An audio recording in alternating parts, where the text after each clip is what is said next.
So whenever humans tried to venture off into the Dark Continent, it ended up in a disaster. Because when they come back into the human world, which is in that lake in the middle of the giant world of Hunter x Hunter, they came back with a calamity. A punishment for their action to venture off into the unknown, for being overconfident and over ambitious. We will talk about the meaning of that and also the meaning behind each calamity. Starting with Brion, the botanical weapon, located 400 kilometers north from Lake Mobius. So once you reach the Dark Continent, you walk 400 kilometers and you reach a labyrinth city. And Brion is the protector of said city. The people who encountered him were an elite force sent there by the United States of Saherta. This happened back when people were free to go and explore the Dark Continent as they please, and they wanted to bring back a herb to cure all illness. But they all were wiped out by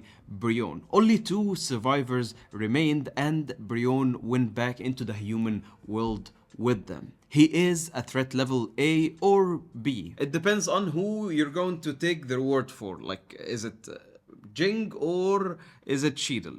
Either way, Brion is a higher threat than the Chimera ants. We don't actually know his powers, and Brion is not that human body, he's just the sphere. So yeah, his actual power is basically a guess at this point. The other calamity that the humans came back with in another expedition is When the Meebo Republic had its own expedition, they partnered up with the Hunter Association and they encountered in the southwest of Lake Mobius. They were on that expedition to find something called the Trinity Elixir.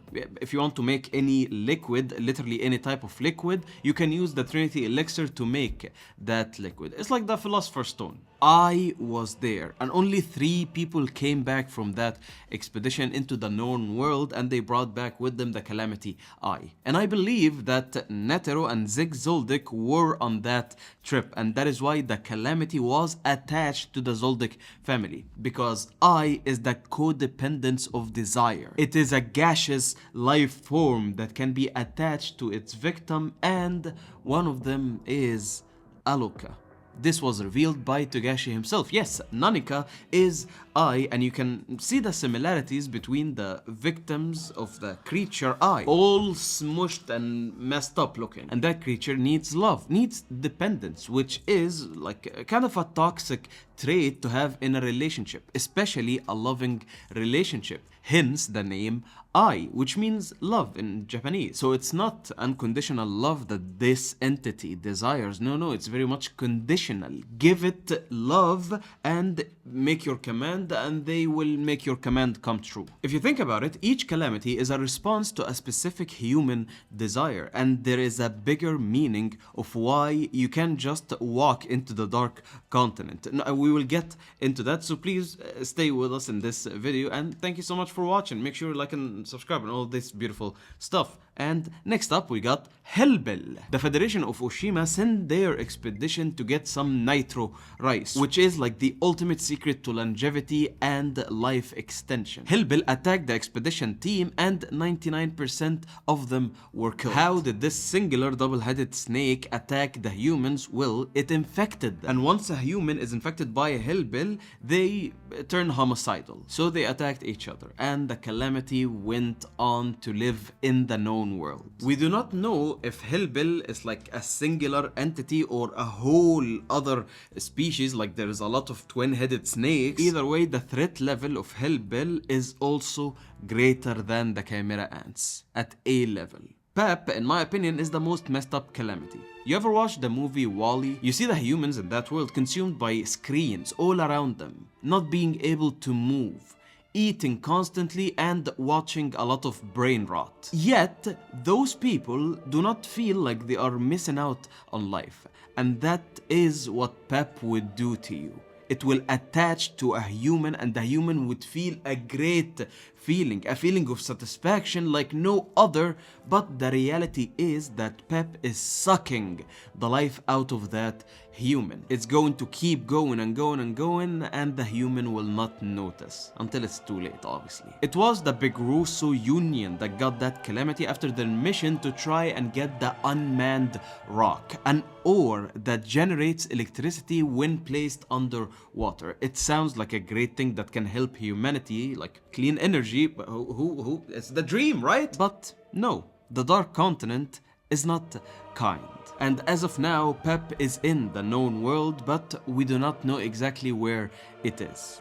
I got a fan theory, and where it is, I will make a video about it very soon, so make sure you subscribe to the Hunter Society. Thank you. And the final calamity is Zobae, the immortality disease. Being immortal is not fun. Just ask this hunter that was infected by Zobae. He is living in a state of horror, feeding on himself and constantly regenerating. The expedition that brought back the immortality disease was run by the Kukanyu Kingdom, and Beyond Netro was on that expedition, making us ask the question, how come can someone go there, come back with a horrific calamity, and still wants to go back to the Dark Continent? Yet, it seems to be like he's the most excited person to go back there. Well, I believe this is the story of Icarus for you. It is a curse to have blind ambitions and unchecked desires. It is fun to travel into the unknown. That's what being a hunter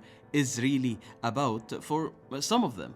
But it is also a human desire that needs to be checked. Look at the real world. The conquerors of all, they ventured off to discover, I don't know, the Americas and the New World. But there were people already living there, and they met a certain fate. And all throughout histories, we have a lot of these stories of humans going to explore something, yet their ambition was met with violence. Currently, we're in the process of trying to conquer another planet. Yeah, okay. Either way, what I'm trying to ask is, are we sure that this is a good idea?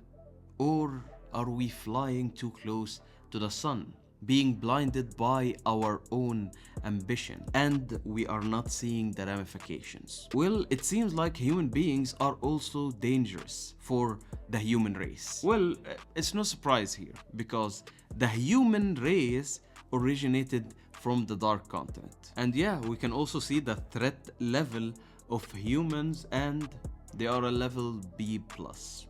Also, a higher threat level than the Chimera ants. I'll leave that to you to think about. Thank you so much for watching. Make sure you subscribe to the Hunter Society for more Hunter x Hunter related content, and I'll see you in the next video. Have a good day.